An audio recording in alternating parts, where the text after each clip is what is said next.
First order of business is public comment on non-agenda items. Seeing none, we'll move on to the next item, number 2, and it's a review and approval of the minutes. Has everyone had a chance to review the minutes? I move to approve. I'll second.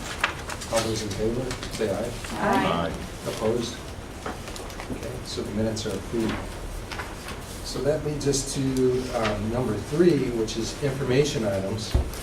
And yesterday, the president, Dr. Brigham, had an open forum, which was well attended and covered a number of important items. First was the Aspen Award. He just mentioned that the results are expected sometime in mid-March, I believe March 14th or March 16th. And we feel very confident that the college did a great job preparing for the Aspen visit, meeting with the Aspen team, and everyone that I've talked to seems that it was very favorable, very positive. So we have an optimistic look how the results will come out in March.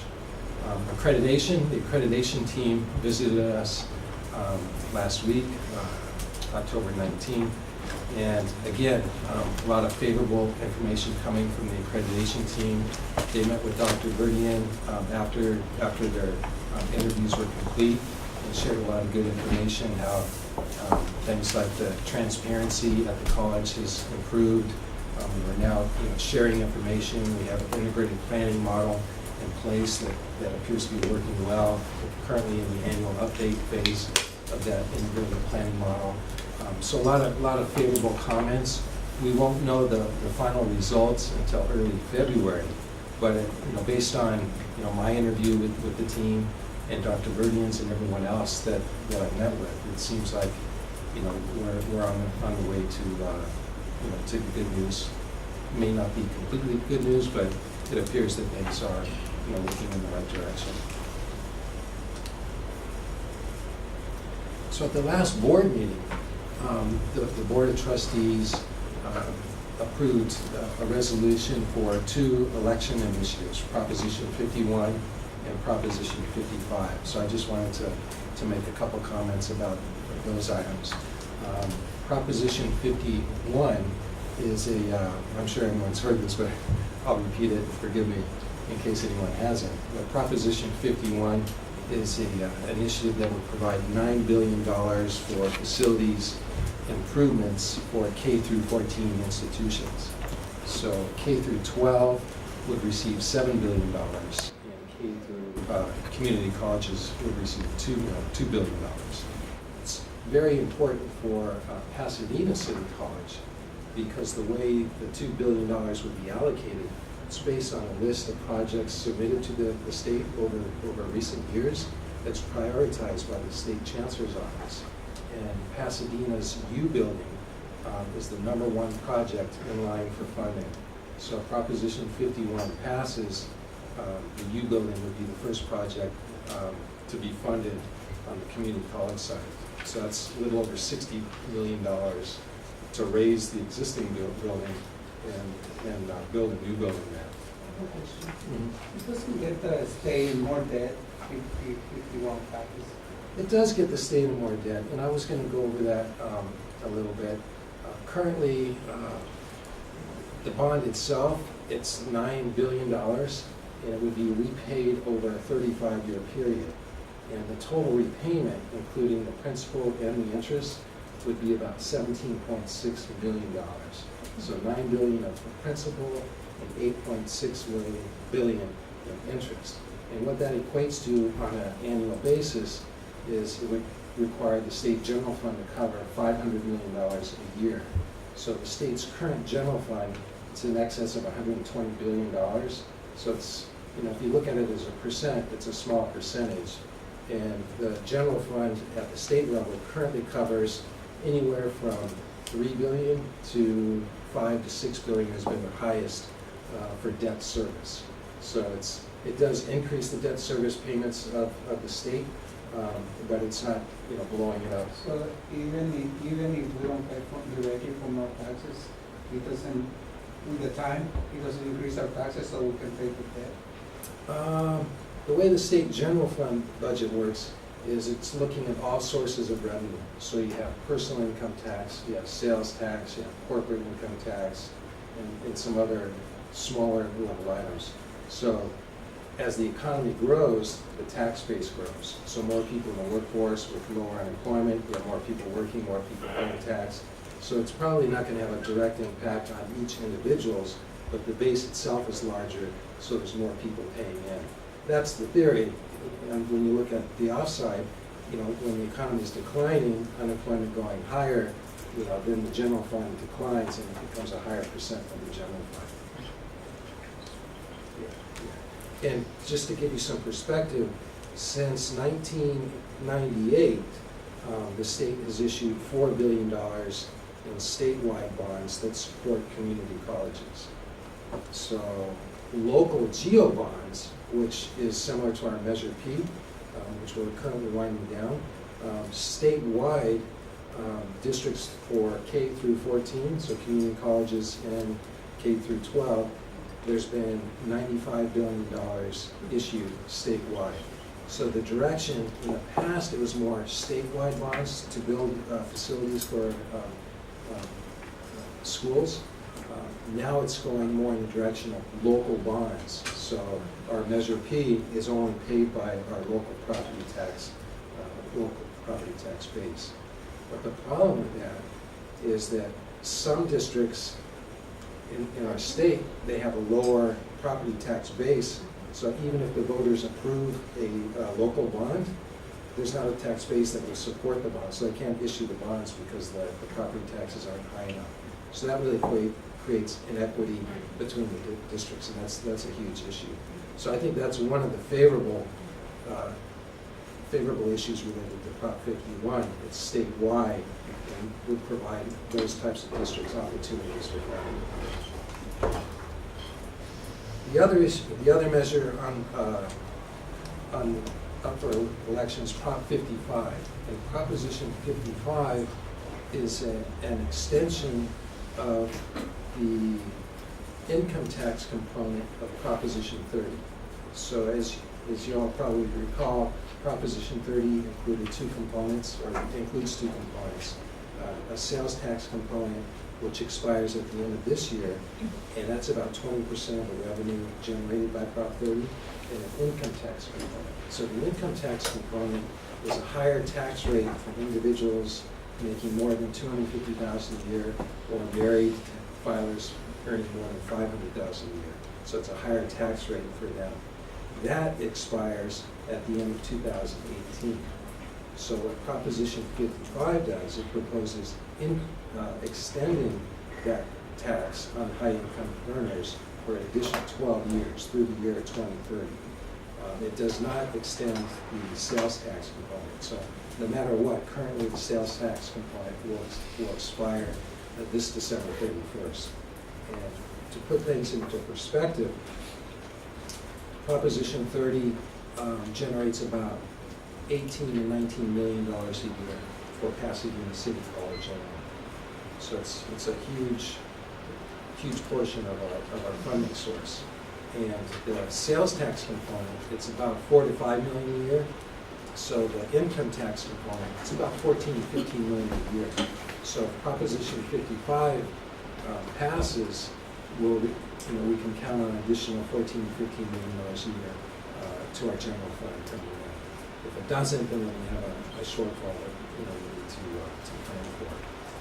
Currently, Proposition 55 is polling favorably at the state level. 51, it's been declining in the polls. Currently, the most recent polls I've seen show favorable 47%, and those opposed at 43%, with 10% undecided. So if the poll holds, and if a third of the undecided vote for it, then it will pass, because it requires a simple majority to pass. So we're watching both of those very closely. I did mention Measure P. We had our bond oversight committee meeting last night, and that went well. The bond Measure P was a $150 million bond, and we're currently winding down Measure P, we have about $6 million that have not been spent, but all of the funds have been allocated for projects. And we anticipate those projects will be fully completed by the end of this year. And I wanted to provide an update on the fund. Dr. Verdian went over this at the board meeting, and he also went over it at the open forum yesterday. But our fund number for 17-18 has been released, and that's 422.4. So our current fund for this year is 414.8. So we're seeing about an eight increase in our fund number. So we'll be going up to 422.4. So we anticipate hiring that number of faculty plus a number this year that we're covering the retirements that we're receiving. And to put the fund into perspective, Dr. Verdi has done a good job at, I wasn't able to bring in my cheat sheet, but he's done a good job at communicating what the fund means for Pasadena City College relative to other colleges. So in the late 80s, AB 1725 was passed, and the intent of AB 1725 was to bring all colleges up to a level where 75% of the credit courses were taught by full-time faculty and 25% were taught by adjunct. And the reason why is there's a lot of benefits to having full-time faculty. They're on campus, they're supporting our students, they have office hours to meet with our students, they're interacting and contributing to the campus-wide environment. So a lot of benefits to increasing that number. The problem is when AB 1725 was placed, what it did is it froze the number of full-time faculty at each college at the time it passed, so 1989. So if a college just went through a significant hiring, the full-time faculty would be a high number, and if a college was on the low side, they would have a low number. That was locked into place, and that's how the scale moves. So when we look at other surrounding community colleges, you have, I think the best example, thank you very much. We have, I think one of the best is Santa Monica Community College. They have an FTES just slightly lower than ours. I think it's about less than 1,000 lower than ours. But their full-time faculty requirement, it will be 278. So we're required to have over 100 more full-time faculty. And the reason why that's so important is the full-time faculty, there's a higher cost compared to adjunct.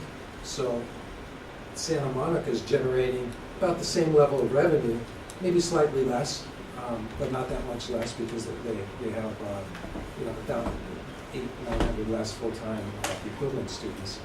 But they're required to spend a lot less on their salaries and benefits, and that puts us at a disadvantage because more of our wages are paid for because we have a higher full-time faculty base. And not that that's a bad thing, just when you're comparing the two, it puts us at a disadvantage because in effect they have more money to pay their full-time faculty relative to what we have.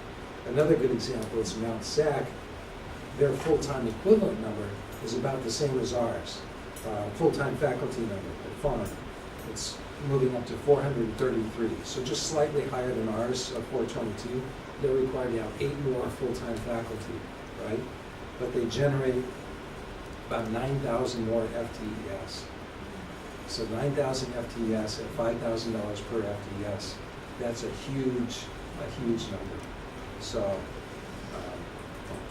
yes. Do you know what Mount SAC's doing with all that extra money?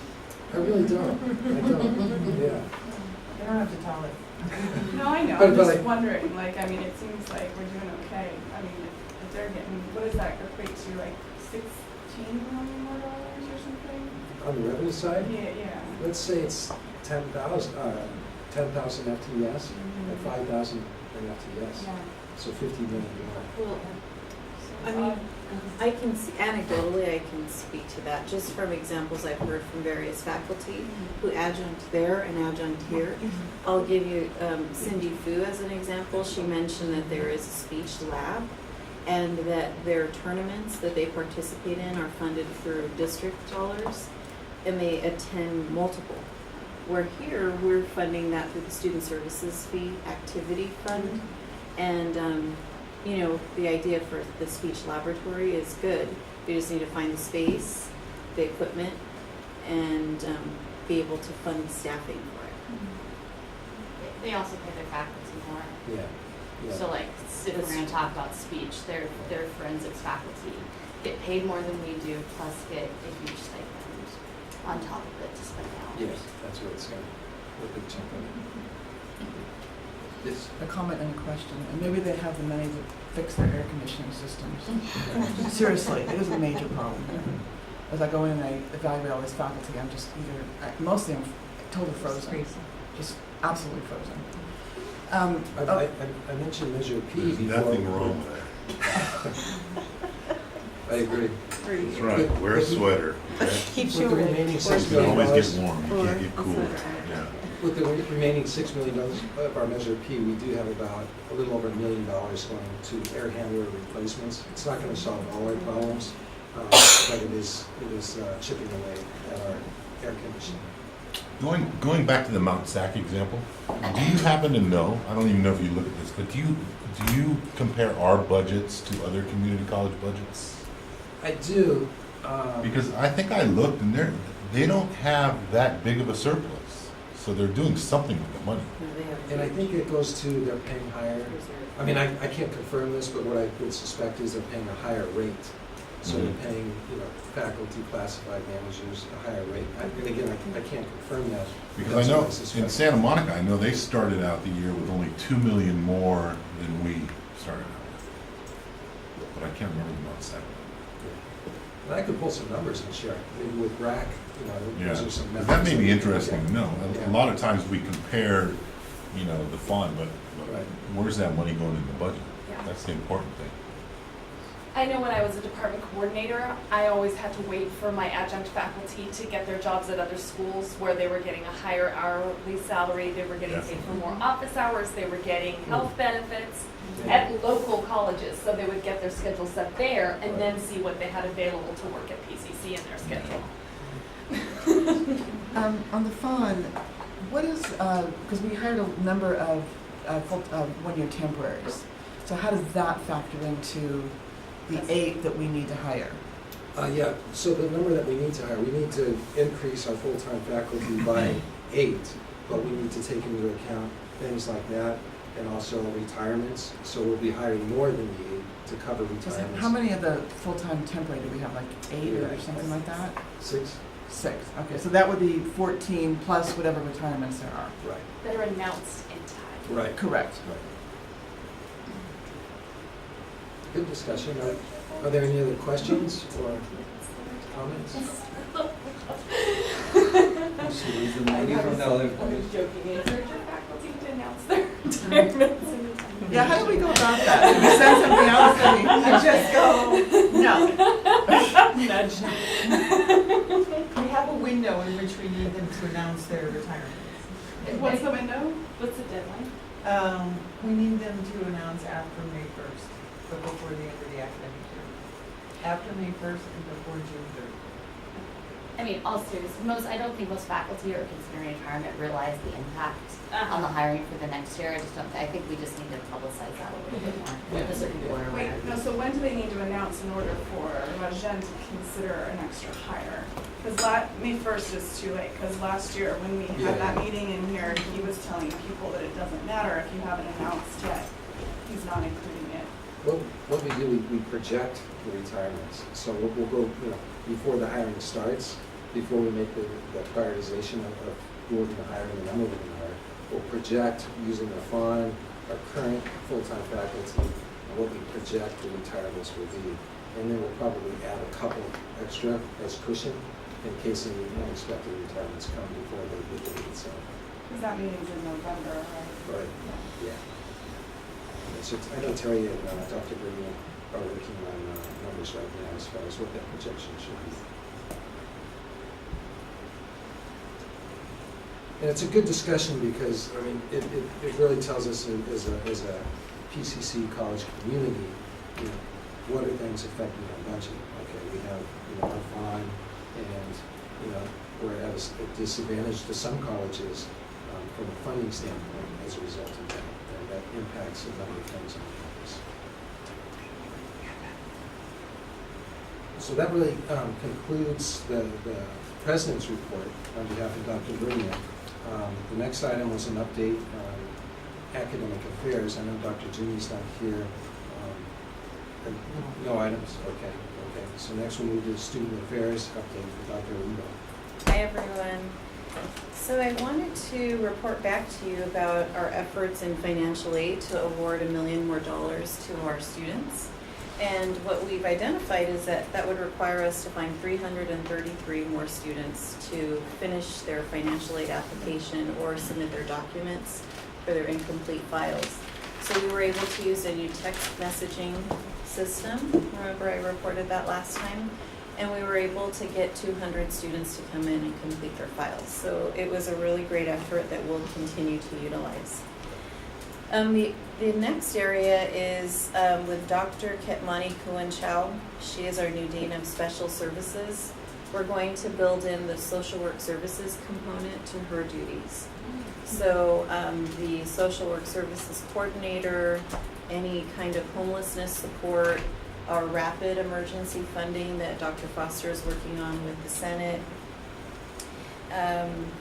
We're going to be hosting a benefits fair for students so that students can learn how to sign up for any kind of, the supplemental nutrition assistance program from the county, and the housing and urban development, any vouchers that are available. So that will be held in the spring.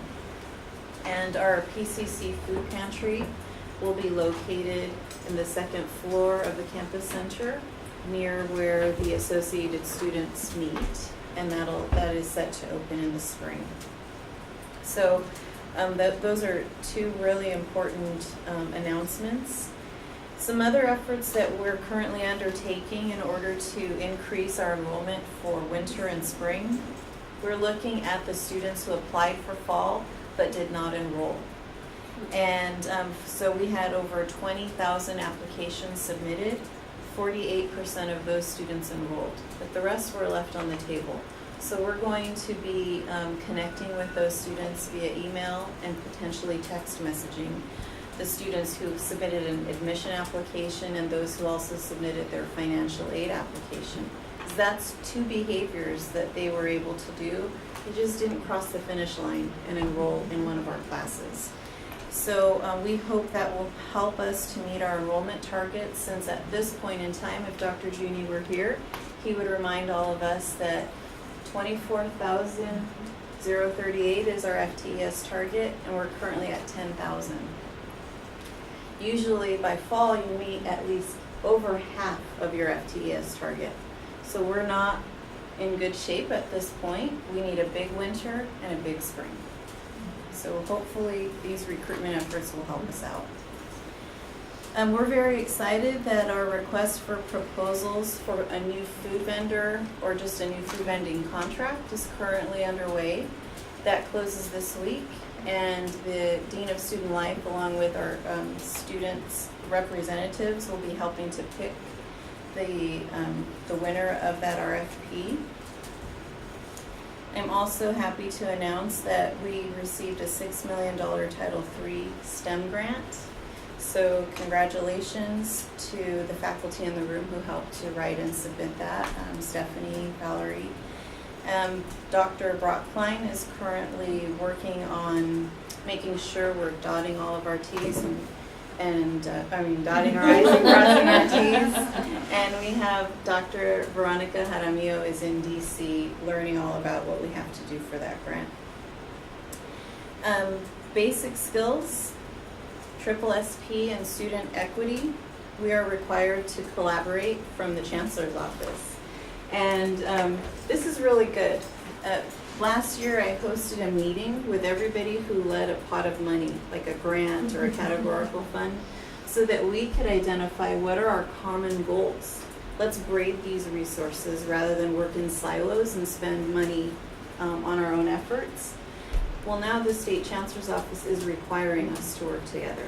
So we're going to come back here, Linda Hinsman from Math, Armando from Counseling, and myself will come back to College Council and have a proposal. And what we propose is a student success integrated council, which will have many members from all of the constituency groups so that we can meet our common goals. And I am going to submit our last data set that's due to Aspen by tomorrow. So I'll be reviewing that today just to make sure it's all intact. It's employment data. That's what they wanted from us finally. And I just want to encourage all of us. So 5,400 students at PCC have earned 45 or more units. We will be reaching out to these students and asking them to come and visit one of our Next Step pop-up centers. We're going to put one in the vestibule of the campus center and hopefully one in the library. We're going to ask them just to come and speak to an academic coach or a counselor about their next step. We won't scare students and say, come and figure out how to complete and go. We want just to talk about what's your next step. Let us help you figure out what that next step is.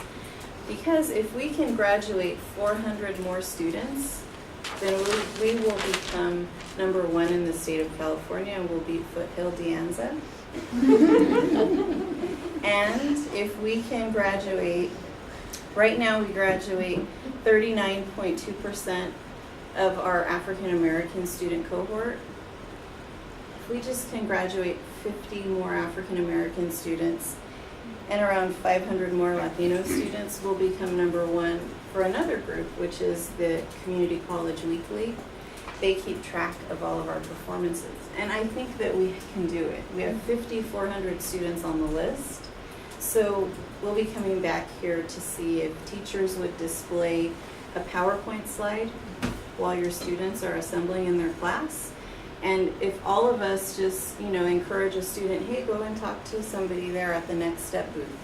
Let's just see how we can help you. I think that we can all pull together and really get this done. That's all. Thank you. So next we'll move on to item 4 for Business and Administrative Services update. I just wanted to talk a little bit about our emergency preparedness and the shakeout drill that we had last week. I believe it was a successful drill. Almost all of the buildings were fully evacuated within about 12 to 15 minutes. There were a couple stragglers who did not report, but they were out in time, but they failed to report. So our notation was about 25 minutes for those. This was the first time in a number of years that we had a campus, college-wide evacuation. So all the buildings here at our main campus were evacuated, along with our 2 centers, the Foothill Center and the Grossmead Center, which also participated in the drill. And I think it was a successful drill. It wasn't like everything was perfect. We did observe a lot of things that we were learning from, but that's the purpose of doing the drill. One, to exercise what should take place during a real emergency, but also to make note of improvement opportunities, whether communication, how to evacuate, how to post where to evacuate, and things of that nature. So it's really creating a culture where we're talking about it, we're aware of potential issues. In the spring, we're going to have another drill for an active shooter drill. And I plan to have that twice during the day or the week, once during the daytime, but I'd also like to have it for our evening students so they can participate in the drill. But it will really cover, what should take place if there is a shooter on campus. And there's really 3 main things that people should do. One, if you can get out, get away as far away as possible. So it's run, get away. But if the shooter's in the immediate area and you can hide, you lock down. So you lock your door, hide wherever you are, and just be very quiet and hope that the shooter doesn't go in the space that you're occupying. And as a last resort, you have to fight. So if you're face to face with the shooter, there's nowhere to run, you can't hide, then you have to do whatever you can to defend yourself and take out that individual. But we'll be covering a lot more specifics on training for an active shooter drill and what we should do if something like that happens. It's unfortunate that we're in a time that we have to even talk about these issues, but And I want to make sure that the campus is prepared if there is an emergency, because I mean, we see it on Santa Monica so close, and we see it, just the number of shooting incidents within our country is on the rise. And I attended some meetings with the FBI, and it just continues to rise, the number of occurrences.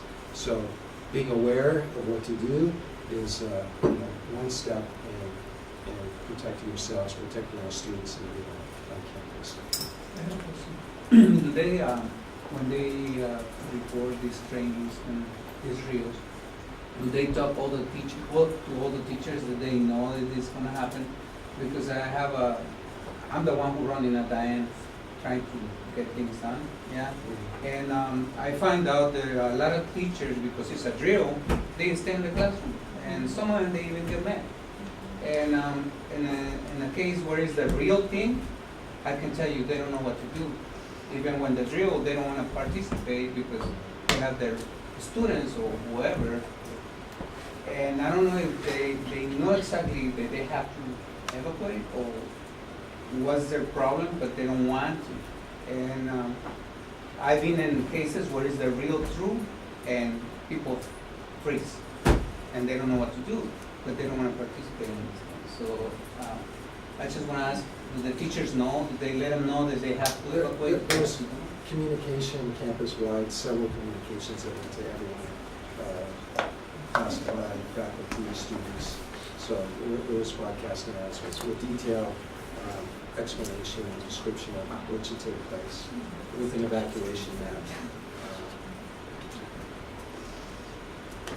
And as far as, we actually assigned area wardens or people to help evacuate each of the areas for the great shakeout. And 98% of the individuals who were asked to serve attended a training, which was very helpful. Our chief of police conducted trainings 2 weeks before the drill, and 2% that did not attend, they didn't attend because they had other commitments, and they met individually with the chief to receive the area warden training. So I'm very pleased with that. So with that, we'll move on to item 4, which is old items. And the first item is our goals for 16-17 and any committee member suggestions for college council goals.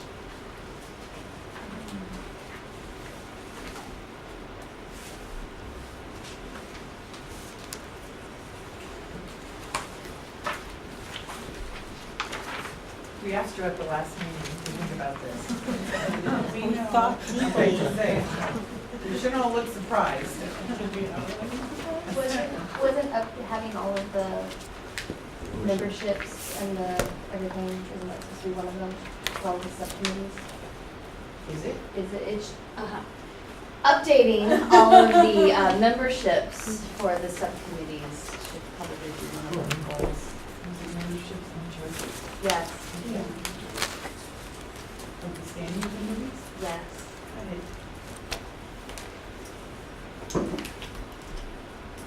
You're done. That's fine.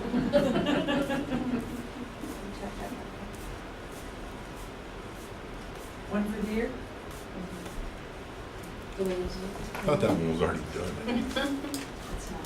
I thought but that was something we agreed to do last. Right, that's what I was saying, that's the why one it's a goal, right? still. That we agreed, right? Still a goal? For the Yeah, year, it's right? It's being updated. That's you cheating, Stephanie, sorry. I know. I was just repeating, since everybody else was talking. I'm no longer on college council, but I was for 2 years, and I know that part of what college council wants is all the standing committees to come present. Yeah. And if that's the case, I think it would be a nice goal for college council to change its time from the time that all faculty are in class to another time. So any afternoon would be better than Tuesday, Thursday morning at 10:30.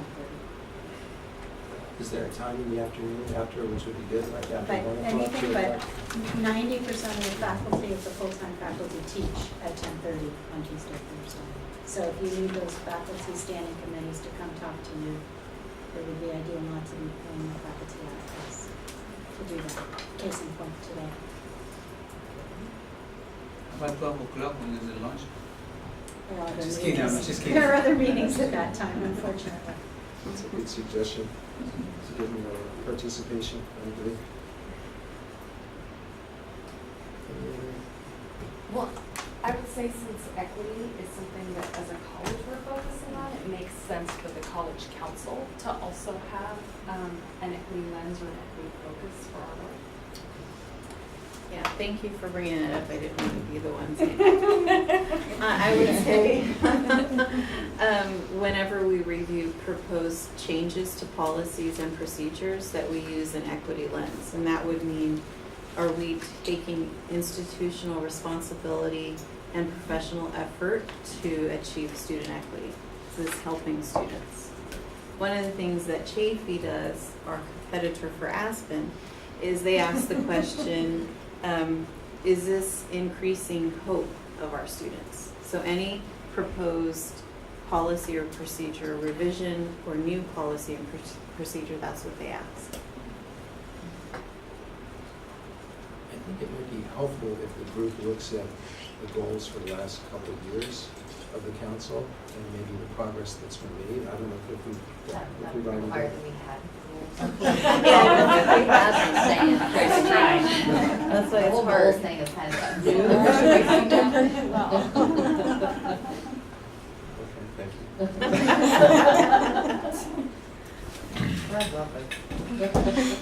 Well, also since student completion is so important, perhaps this council can have a goal to communicate back to your constituent groups about various efforts to help more students reach their goal, whether it's CTE certificate, transfer degree, associate degree. And then for the students getting their CTE certificate, we want to help them find a job. I would suggest also that we look at the board goals, either board goals for the college or for the president, and align goals of the council with those goals. So that's going to cover things like achievement rate, completion, student centered. So we can bring those next time and have a further discussion.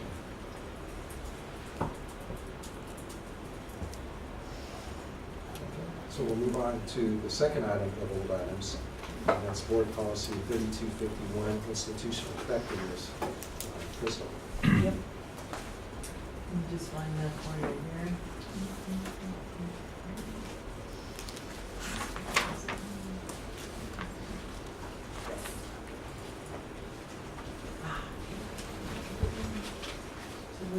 Okay, so when I was here the last time to talk about this, I had said that I thought that we needed to rescind this policy, but after further consideration, we don't need to rescind it.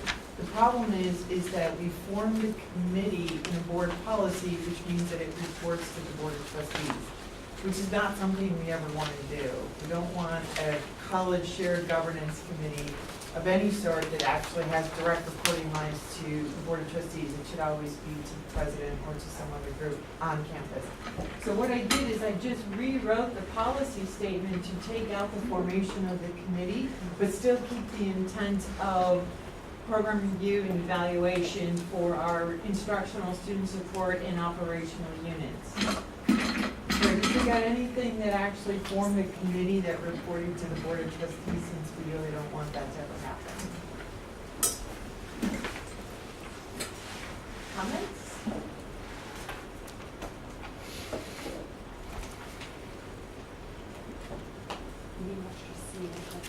I got it. I'm on it.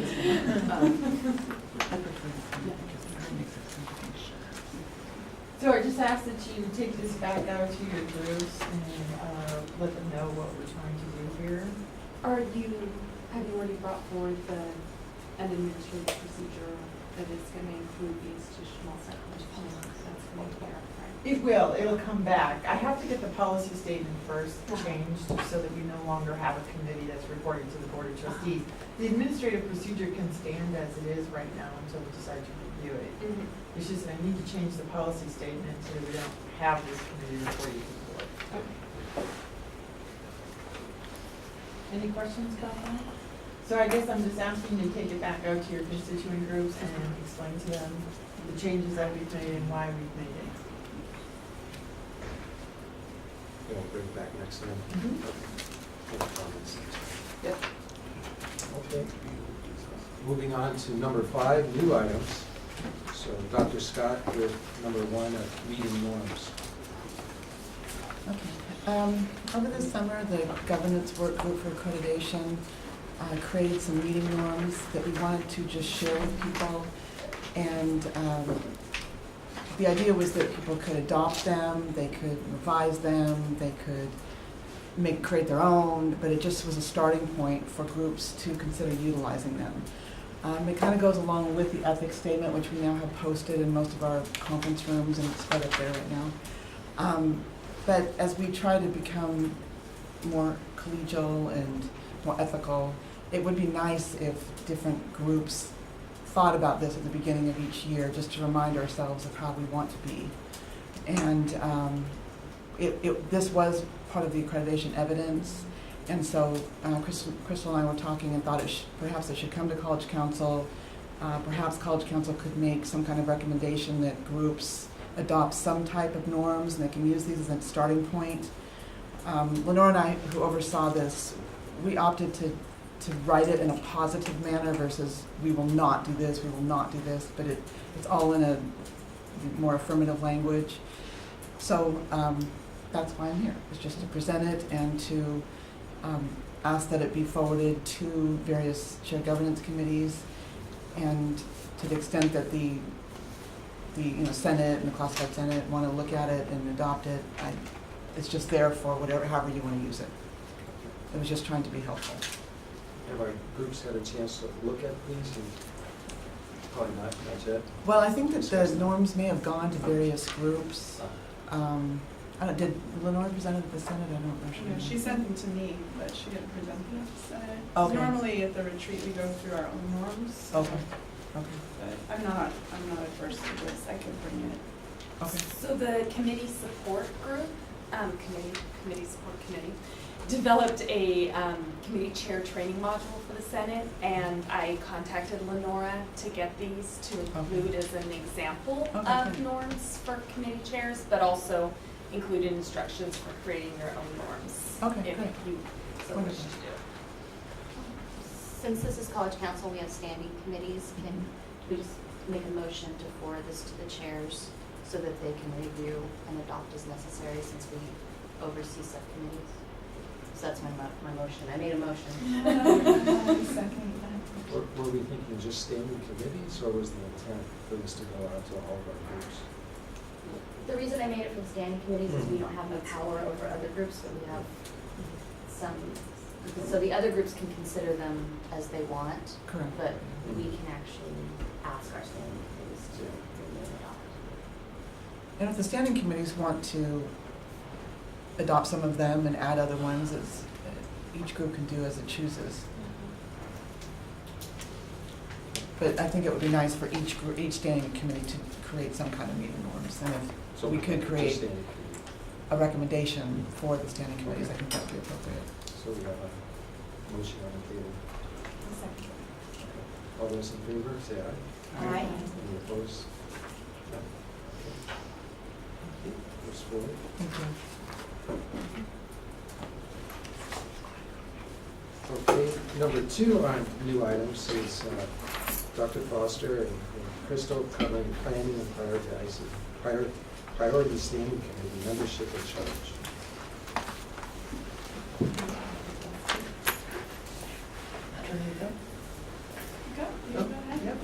Okay, so as you know, planning and priorities split off from, planning priorities had been the accreditation standing committee as well as the planning priorities. We have since separated those, so planning and priorities needed to do 2 things. We needed to review our charge, and we also needed to review our membership to appropriately reflect our new charge. So Dr. Foster, who is now the co-chair, is the academic senate president with me, because I've been appointed by the superintendent president, reviewed it, and we came up with a charge and membership, which is one of the goals for this committee, that we bring that back. So here we are, bringing you back what we believe our charge should be and what the committee membership should look like. I have this all in your packets if you don't want to look up here. And if you have any questions.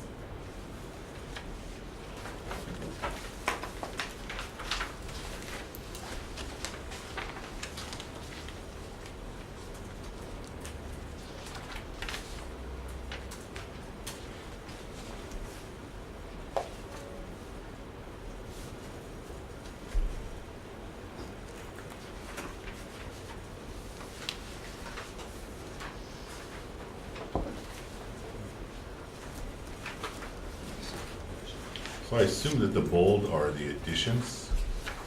Yeah, well, we actually, we're just more specific in what we're asking. So there were faculty on here, but we said because of what this committee does, we wanted the faculty co-chair of the IEC and the faculty co-chair of BRAC to serve on this. Because we want to start making those links between the different committees.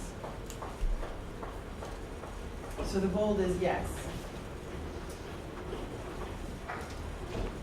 It's the same number of faculty. Well, I have to There's one honestly say more, we right? didn't. It's actually one more.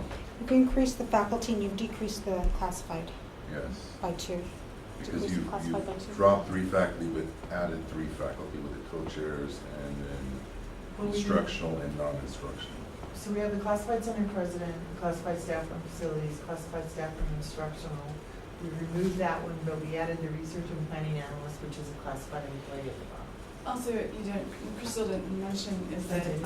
well, all of our standing committees are going to be working committees. And so instead of just doing like a Noah's Ark model in terms of membership, there needs to be some intention about what's going to happen at these committees and who's going to do that work.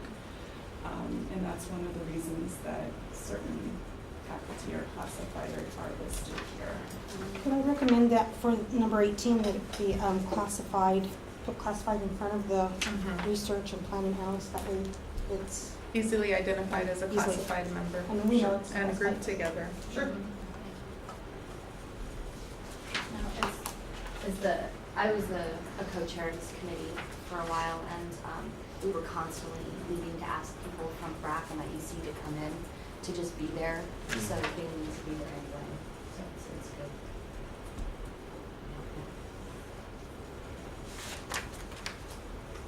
So next step is to take it to,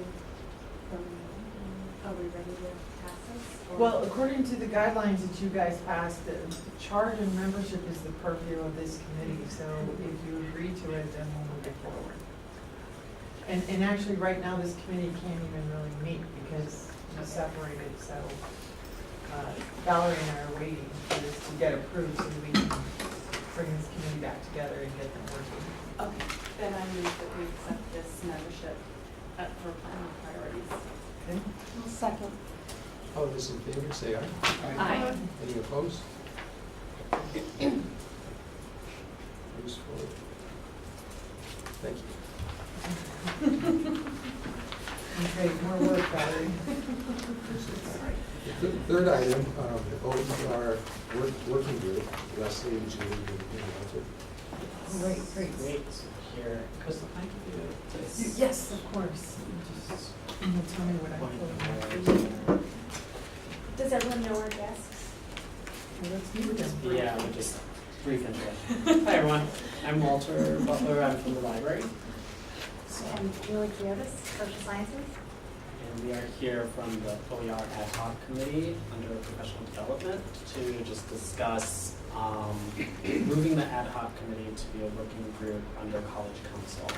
So we're going to just give you some background information about OER so we all know what we're talking about first, and then move from there. So just get back there. Sure. Thank you. Oops. Okay, so just to clarify, OER are open educational resources. So these are resources that you can use in a course that are licensed to be used and adapted freely. So there's no cost attached to them.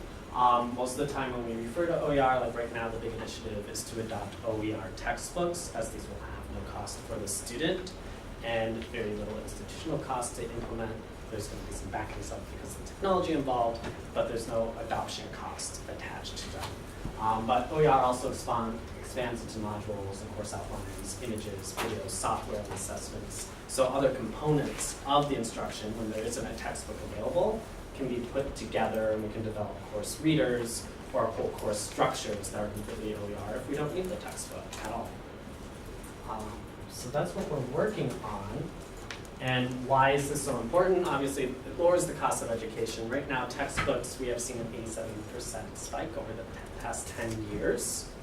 And that chart is not going to go the other way as far as textbook costs go. And what is particularly frightening about this is that the trajectory of the price of textbooks increases, but the actual amount that students are paying for textbooks has flatlined, which indicates that in many instances they're no longer able to afford them. So they don't purchase the textbooks. They use two or three students to one textbook. They use what's in the library, but they don't have equal access to the textbooks, which makes this a very serious equity issue.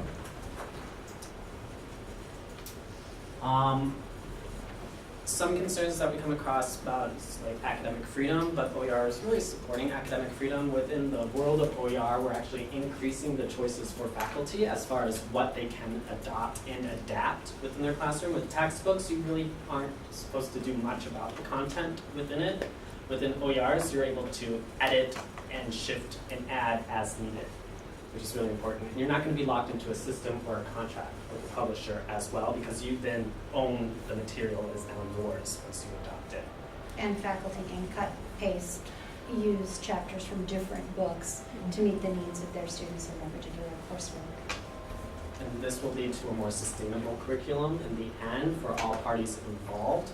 And I'm talking campus-wide because we have, it's not just the faculty members who are using these textbooks, and it's the bookstore who has to purchase these textbooks and control that inventory. And there's costs attached to that with new adaptions and editions that come out every year within certain courses. We're no longer focusing on those numbers and that type of inventory within an OER system for the college-wide implementation.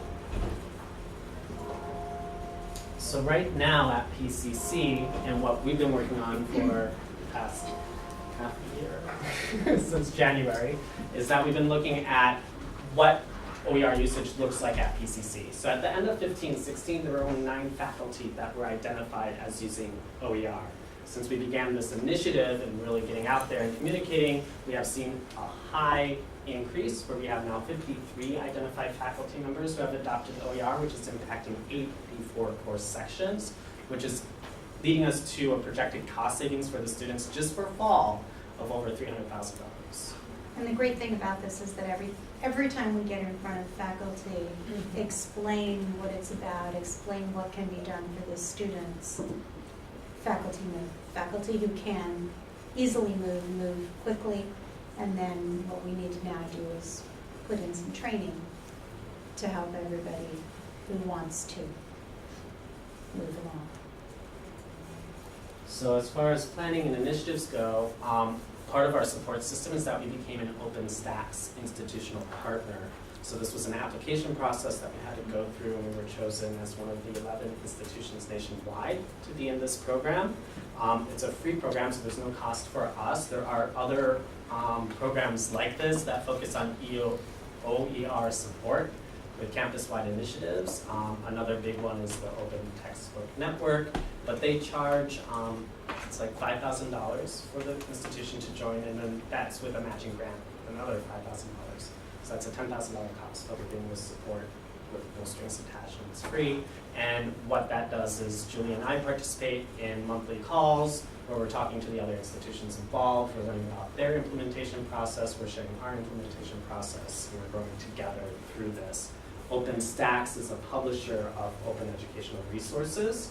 So they're there to see that OER being used. Whether or not we adopt their resources is not their priority. They just want to see this awareness growing throughout our campus and other campuses. And the great thing about this is that the OER partners from the other schools tell us what has worked, what hasn't worked. We get to learn best practices, And when people do presentations and whatever it is they do on their campuses, they then share those with all of the OER leaders from the other campuses. So it serves as an open source for all of the presentations on OER. Can you maybe share a couple of the items that have worked, that haven't worked?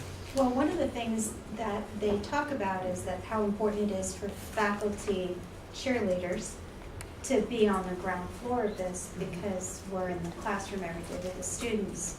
So I know, for example, I can tell you that what works with my faculty is talking about the student need, because we are intimately aware of the student need. We've had faculty who, versions and versions and versions of previous textbooks that have them in their offices for this exact reason. Faculty have been aware of the problem for years. We've tried to come up with ways to have Xerox copies of the books from the publishers. There have been various iterations of cost savings to students. And I know for a fact, as a faculty member, that when the students start emailing me 2 and 3 weeks before the class starts, what's the textbook, where can I get it, how can I get it for less, I know that they're stressed about the cost of the books. Sure. So those are examples. And one of the other best practices that they talk about is work on your larger classrooms and your larger course offerings. So that's what we've started to do, is we've started to target the course offerings, our top 10 most seated courses, and we will try to work with those faculty. With AB 798, this was a grant application that we submitted last spring, and actually the announcement was made, so we did get the grant. So we're just waiting for the funding to come through now. So hopefully November is the estimate time frame for the release of those funds. So that goes directly to professional development related to OER though. So our hands are kind of tied as to how we can spend it, but there was the campus plan that was submitted, that was approved by Academic Senate last year, indicating exactly where these funds would be going. So we have that to look forward to. SB 1359, a Senate bill. This is a statewide call for Cal States and community colleges to start identifying which courses are using OER materials in their scheduled classes by January 2018. So we kind of have to start having this discussion too on how we are going to identify the courses, and there's communications happening through other institutions that are being impacted by this in other states too, where they have similar initiatives on language, because students don't know what OER is, so that's not really a nice identifier in the scheduled class. And then we also have to keep low-cost materials in mind too, because that needs to be identified together. So what defines low cost, we will have to decide as an institution as well. No, that was my Yes. question. So we will internally What a determine benchmark what the is. low cost is. Yes. So those are happening. Another initiative that's coming up is also initiatives about drawing on this slide. Another initiative that's coming up. To the best of us. Just noticed So hard to that. turn.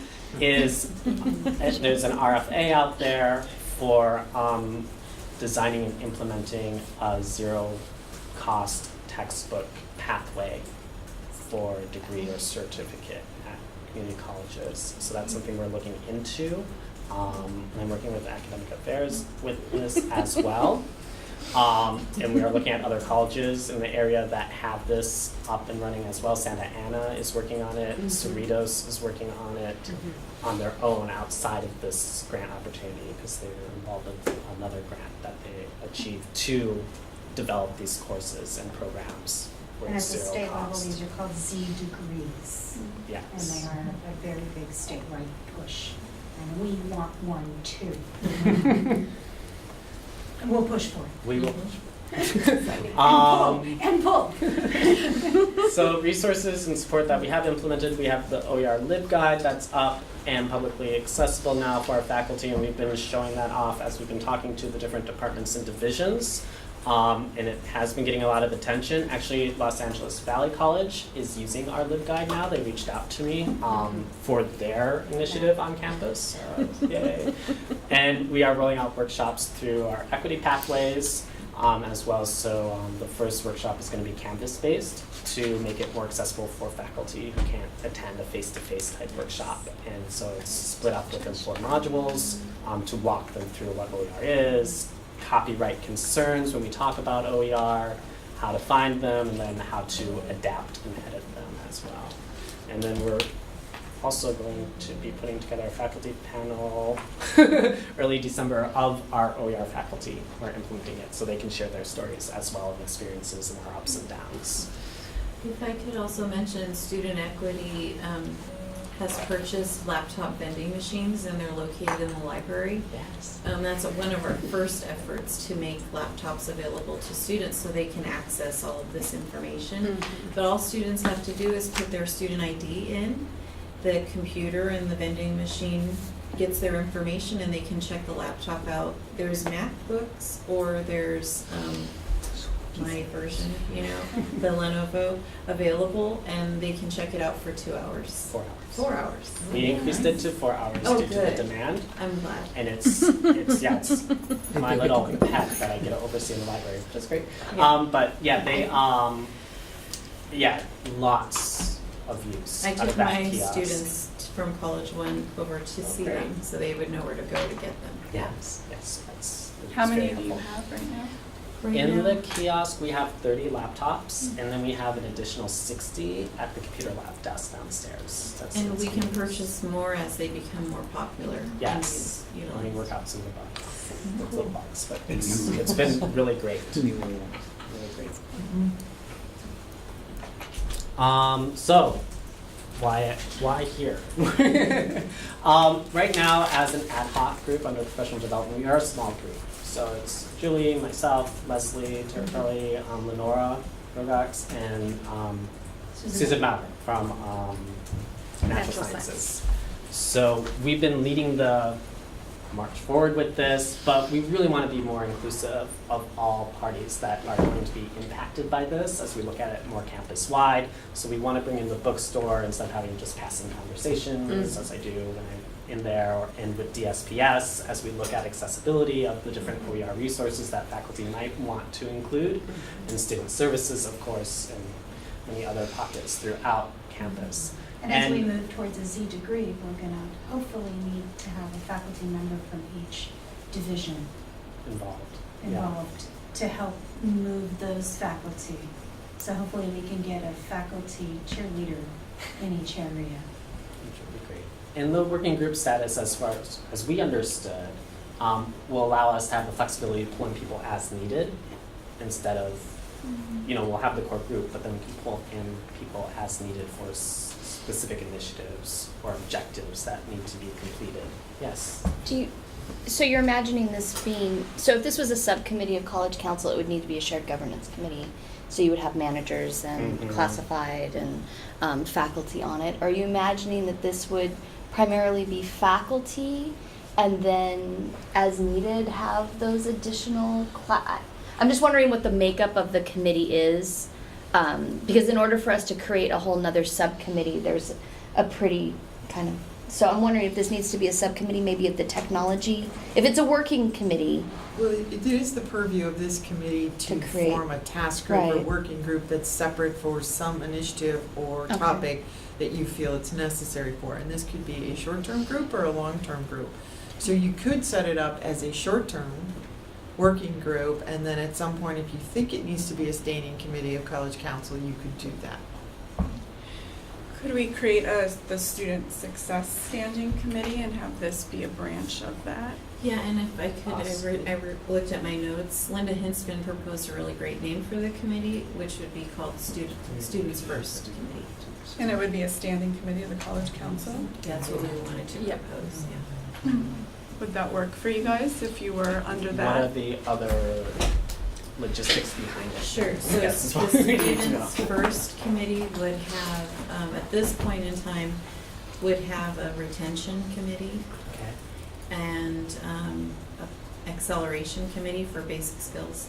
And then the Student Equity Committee would be embedded under there. So then this could be, the open educational resources could be a subset of that. And then the social works, the Beyond Financial Aid Committee could be one of Right. the sub. The idea is that there would be lots of members to get all the work done. Who are the folks that are working on this that are also serving on CNI? I am. You're on CNI? Awesome. Okay, never mind. Okay. Perfect. I didn't know you were on CNI. Yeah, I'm on CNI. Look at you. Awesome. So this Students First Committee is the answer to the Chancellor's mandate that basic skills, SSSP, and equity are working together, but then also to our bigger campus need to have a focused conversation about all aspects of student success. Yes. Okay. Yay. Let's do that. Does that work for you guys, or are you Possibly. not loving So that? really you are addressing more than a technology issue, you're Right. addressing student success Right. and equity issue. Do Yeah, you there is feel that. like you need to talk to your other group members before you Maybe make we that? might want to bring it back just to make sure that everyone's on board Mhm. within the core group, so that's not like a big curveball kind of way. Because then you wouldn't have to have managers and classified in like equal numbers on your committee, right? As a subcommittee.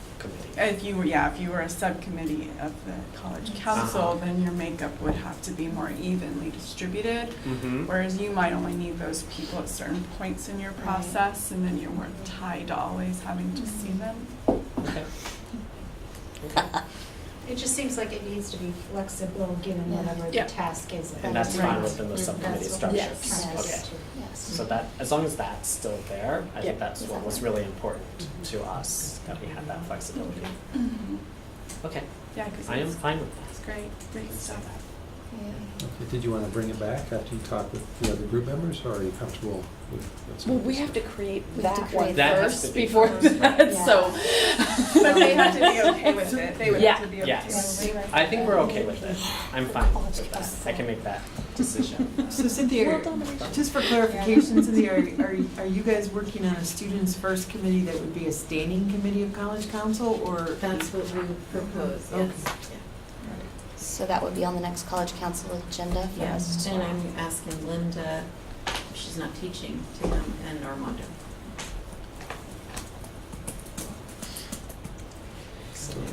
Thank you, Julie. Yeah. Thank you for having us. Thank Thank you. you. Thank Thank you. you. Thank you so Wonderful. much. Yes, Put it in the I will. minutes. Great.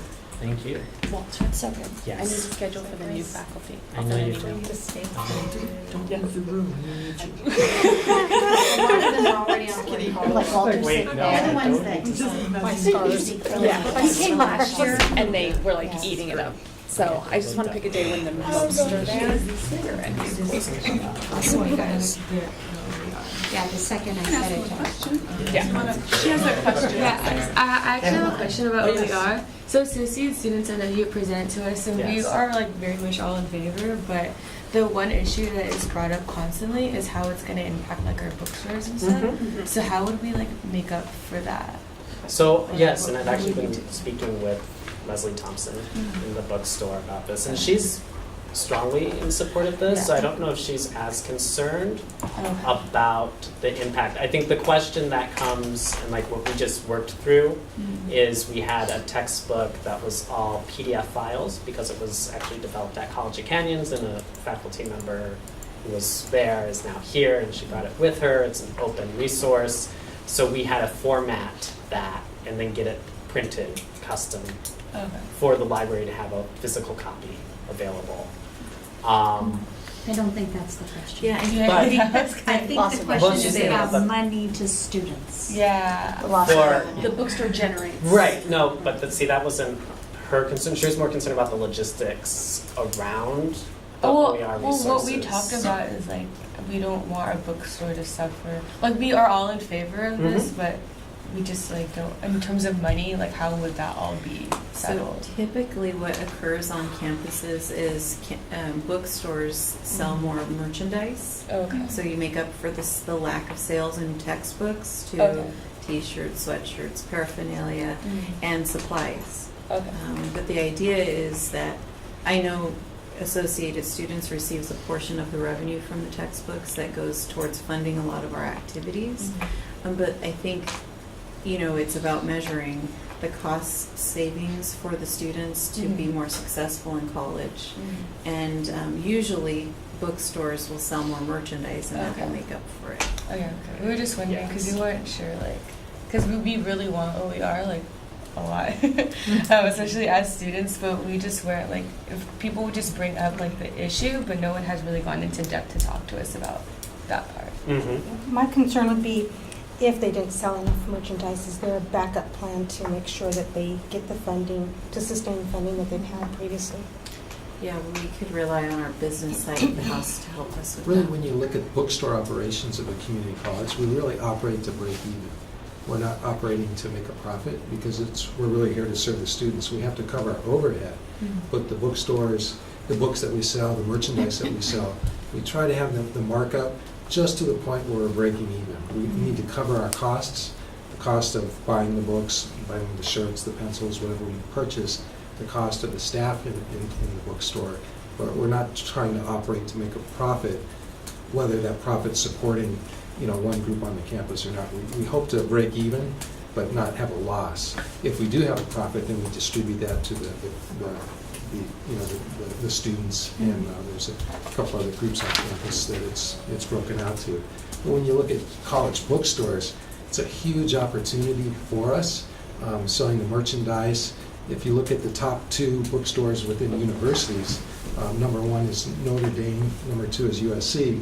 We're not going to get to that level, but this is Pasadena City College, Pasadena. We have capabilities of doing a lot more than what we're currently doing. That'll support the campus and support the students. If you look at San Mateo Community College District, their bookstore was losing money. I mean, it was a dog, but they brought in coffee into the bookstore, serving muffins and things, where it was a place where people go, a place where the students go and hang out, and they were spending a lot of money. And now it's a revenue-generating operation that supports the campus, supports the students. So there's a lot of things that we can do. Yeah. But the books, I mean, if we could save for every student attending hundreds of dollars, I mean, that's key, right? It makes it more affordable. Isn't the student fee that we initiated because we were losing revenue in the bookstore? So we initiated that student fee to offset, because when we started to lose revenue, isn't that a few years ago? I think that we already. Well, our student activity fee Right, had that's not been that raised in around 5 years, so we were we weren't at par with our sister institutions, the same size as our college. That was another reason. But the bookstore, currently it's not operating at a loss. Which is a win, Thank right? you. Thank you. Thanks, Ally. Get off our- Thank you. That's great. Yay. Bye-bye, thank you. Okay, so good discussion. We'll move on now to number 4, with Crystal covering EP and AP 3900. So, historically speaking, when I arrived on this campus 10 years ago, we were discussing this, time, place, and manner. It kept getting tabled and not being moved forward. Dr. Verdian asked that I bring this up again. This time I worked with Dean Rebecca Cobb and Tanisha Bailey down Business Services. We also worked with a lawyer, Walter Kinsler, who helped us to frame the policy and procedure on time, place, and manner. I think I should just preface this by saying this is not about limiting free speech. This is about protecting the integrity of the classroom space for instructors. This is about providing public forums where free speech can take place, and also make sure that our classrooms are not disrupted when instructors are teaching. So you don't have free speech happening outside your wall, your doors, or protests. That's really what this is about. Up front, of course, it's also about protecting the institution from being sued by outside organizations for not allowing free speech and having places force free speech to take place. That is what time, place, and manner is about. We understand that it has always been quite controversial on this campus, but I think if we understand it's not about limiting, it's about protecting the integrity of the classroom space. That's really what this is about. So, yes. Haven't we already been sued for this? We have not been sued for this. We were sued by fire already for this. Nope, not yet. Not yet. But it's other in the works. colleges have, and we have modeled our policy and procedure after those colleges Citrus in particular, who were sued, lost, reformatted, were sued again, and won based on their time, place, and manner policy, that the procedure that they had in place. You know, my question to this would be, why is this even necessary? And if it is necessary, why should we call it something that's immediately repugnant, like time, place, and manner? That has so much, such a negative connotation, that if we had some other term for it, because it's been shot down in court so many times now, at all levels, that it's like, you know what, why? What would you, I don't know. yeah, It's not my and I job. just want to give, yeah, I want to give a concrete example for all of us to understand how this policy and procedure could help us. So whenever there's the group that comes in with the big billboards of the abortion pictures, and they stand in the walkways, we get lots of phone calls in student services and student life from faculty and staff about, could you please ask them to remove those, when we cannot. And even with this policy, you cannot. Exactly. But we have at designated least spaces. we could say But you can't can't designate the be, space. That's the point. No, we can't. we can, Really. we can, yes. So we can say, at least it gives us some boundaries. So we can say, you can't be here, but you can be here based upon this policy and procedure. At this point in time, we can't ask them to leave. At all. So where are we telling them they can be across the street? You're funny. It says within 25 feet. Northwest? Rosie, Kevin? It's outlined It's in the within the procedure. 25 feet. Right. 25 feet of doorways, opening top doors, you have So it would keep them out of campus, the quad. It doesn't keep them out of the quad. Campus offices, Well, if it's- classroom Something like that. facilities, libraries. We're never gonna be able to keep those people out, but it does No. keep them out of hallways and, in buildings so that they can't be But- outside of Do classrooms. they go inside the buildings? But that can be done now with just our regular people. No, it can't. Oh, it Not sure unless can. not unless we have it in a policy and a procedure that we can point to. No, legally it can be done. Yes, but it's a lot easier if we can point to this procedure and say, here it is, it's all lined out where you can go and where you can't go. Maybe not the people with big banners, but there are a lot of religious groups that are on campus that are getting students right outside the classroom, and they're intercepting students on their way to classroom. Yes. But that can't be stopped with this. But if it's within 25 feet of the So classroom. they move 26 feet away. You're not doing I anything. mean, they're right outside the rooms, so students can't get around them. Whereas if you limit their space, you can figure it out pretty quickly and walk around them. I've never seen them outside my classroom. Yeah. Well, They there would is, not I've been, be outside my I've classroom. been looking at TCC Book Sale, which is a student-run Facebook page, and the students are warning Oh. each other about some religious zealots who are Yeah. kind of cult-like, who Yeah. are coming after the students. And, Sure. and also, so for like CC They're right students, across I'm the the street. vice president for cultural diversity, and so during like club week, I introduced myself to all the culture clubs, including the religious ones. And out of like, I'm just letting them kind of take that time to like vent to me about things Yeah. that they want to change on campus. And one of the issues that was brought up was like religious tension. Mhm. And I think that our campus is very good about being like diverse and being open-minded and accepting, but I think when it comes to religious like situations, people can get very passionate about it, and I don't want like if something like this can help prevent so it doesn't like accelerate, maybe hopefully it doesn't get like violent or anything, then I would like. Well, it's not just a religious group. I mean, it's even the military recruiters from across the street. Yeah. They're- I mean, I love the military, but I don't think they should be over here Yeah. trying to Yes. get our students to join. Then we can't stop that either. Actually, and even less that. Right, you Yes, can't. the one. But if you read number 3 here on the procedure, we did say some specific things.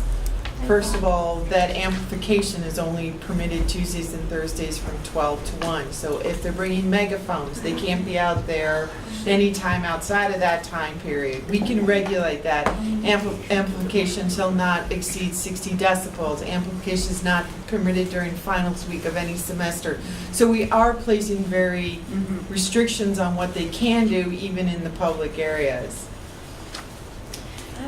Audrey has a I just wanted to know if this if we do agree upon this, how do we communicate this to others that are coming onto campus? I mean, can they just walk on and do what they want? I mean, because we're trying to let them know that, okay, we have set boundaries, so how do we, who is going to communicate this? It's two groups. One is campus police and the other is the Office of Student Life, where all guests have to check in. And then the third is, if it's campus use, that's Tanisha Bailey. Which is why Rebecca and Tanisha were involved in this. Rebecca especially, because she's the one who gave me the most concern, saying that she had nothing to point to when groups came. And so she had nothing to say, no, you can't. Oh, hi, you're back. You okay? Going to fight? Yeah. Should see the other guy. We left the gloves outside. This is true dedication. I had surgery this morning and I'm here, so you know, I believe in the cause of the college. Keep going. Yes, so Rebecca was one of the people who was most interested in us putting this in place because she felt that she had no way to instruct groups who were coming from the outside on where they could and could not be. So this gave her something to go, you can be here, but you can't be here. If there's a student event here and you're going to interfere with it, then we'll try to find you an alternative space. But it gave her those parameters to work with outside groups. And we put together pamphlets and direct people who are on campus, if they're not aware of the policy, then we can direct them to the policy. Thank you. So this is the first read. We'll bring it back. We just ask you to take it out to all your groups and take a look at it, read everything. Does it need to be approved? Yes? Well, not today. No, but by our constituent group. Yes. This is very interesting. So I'll add another example, just in case your constituent groups want to know. Like 4 years ago, we had at that point, he was the highest ranking state senator. Dan Inouye was here to cut the ribbon for our Veterans Resource Center. And we had Tea Party protesters right outside the venue. And so we couldn't ask, there was no regulation, no policy that we could point towards. And, that was kind of But even this policy would not take care of that. No, it would. No, it would not. 25 feet. You cannot stop The policy will processing. not take care of it, but at least we can say that ECC has a policy and You we can were say, following the we policy. have this unconstitutional Right. policy that we want you to. No, we abide will by. not, no, it's not that, it's No, not you won't that. say that, but no. that's what you will be saying. See, as an institution, we are supposed to have a policy that we Right. implement at the college, it's one of the even rules though they study there, right. people using federal law and state law may say, well, Constitutional. it's unconstitutional. Yeah. But for us here, it protects the college. Yeah. It protects us. Yeah. Yeah. And our It students. protects us at the very first level, it protects us. Okay, Because we did not willy-nilly tell them they can't stay there. Right. right. We are following something that we have implemented at the college. Yeah, and Mark, I was teaching, you know how the building, the C building, those No, windows? I understand, you know what, I understand, No, I I don't know. like any of these people on our campus. And in fact, one of the persuasive speeches that I recommend is what you should do when these idiots come up to you on campus, and we go through all the ideas. I said, just scream in their face. Just tell them you don't want them on our campus, right? So it's not that I want to protect these people, but we went to a conference this last weekend and we had a law firm address us about this particular issue. And almost all of this stuff that colleges try to do has been ruled unconstitutional. So, Well, this my is- other question would be, who's going to enforce it? Our cadets are not going to enforce it. We will have our police enforce it. Our campus police don't enforce the rules that we have. No, they're not going to enforce the rule. What they will be doing, if you take a look at the UCs and the CSUs and what they've been going through, the only thing that they had something like this Right. that gave them the permission to remove the people from those specific areas on campus. Now, at that point, those people can go to court and say that the policy of the institution is not the law of the land and that they were there. But the UCs were protected because they had something. They had something that allowed them, that gave them the right to move them out of where they were. Maybe switch the title to freedom of speech or something. No, Make it then positive. we will be Who was running the one that counter. just talked about making it positive? Then if we were to change the character, then we would be running counter to state laws and federal laws and so on. So we can't change that. From time, place, and manner? Oh, I think, That's the simplest one that can. but it has a negative connotation throughout the state. Time, place, and manner. Yeah. Can we change it to Well, place, anyway. manner, and time? We have to let our legal counsel advise us on that. So. Okay, now we'll move on to number 5, Board Policy 4050, articulation. Yeah, I do have to leave early, so I just Okay. wanted you guys to know. Okay. Thank you. Thank you for coming and for your comments. Thanks for having me. All right, Sam. Well, the last 3 items on the agenda are just information only. They don't require an action. Moving to the next meeting. We don't even have to because they don't require an action. They can review them. We just wanted you Okay. to know that they were out there. The BPs are going on to the Board of Trustees, 4050 and 4021, because they've been approved by the Academic Senate. The AP, which is 3060, Professional Ethics and Management, they only made one change, was to add the paragraph recommended by the Accreditation Ethics Subgroup to the beginning of their statement, which I can pull that up if you'd like to see what they did. It's okay. You don't care?